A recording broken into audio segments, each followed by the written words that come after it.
মই দেখা পাইছোঁ ইয়াত যথেষ্ট ৰোগী আহি উপস্থিত হৈছেহি আৰু ছাৰে কিন্তু আজি ফ্ৰী ট্ৰিটমেণ্ট কৰে যদি আজি কিবা এটা ফিজ 10 টকাকৈ মাত্ৰ লোৱাৰ ব্যৱস্থা কৰিছে। ছাৰে দেখা গৈছে 10 টকীয়া ডক্টৰ হিচাপে খ্যাতি অৰ্জন কৰিছে ছাৰে। হয়, 10 টকাতে ট্ৰিটমেণ্ট কৰি আছে। হয় হয়। এনে চাৰিআলিত কিছুমান চেম্বাৰ আছে, সেইবিলাকত গ'লেতো 200-400 ভিতৰতে কিছুমানে চেকআপ কৰে। কিন্তু আমি দেখা মতেতো ছাৰে ফ্ৰী ট্ৰিটমেণ্টেই কৰে বা চেকআপ কৰে, কিন্তু আজি ছাৰে 10 টকাকৈ প্ৰত্যেক ৰোগীৰ পৰা চেকআপ লৈছে বুলি আমি ইতিমধ্যে গম পাইছোঁ।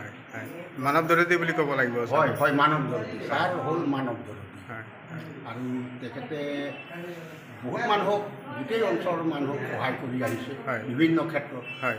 গতিকে ছাৰ হ'ল মানৱ দৰদী। বখা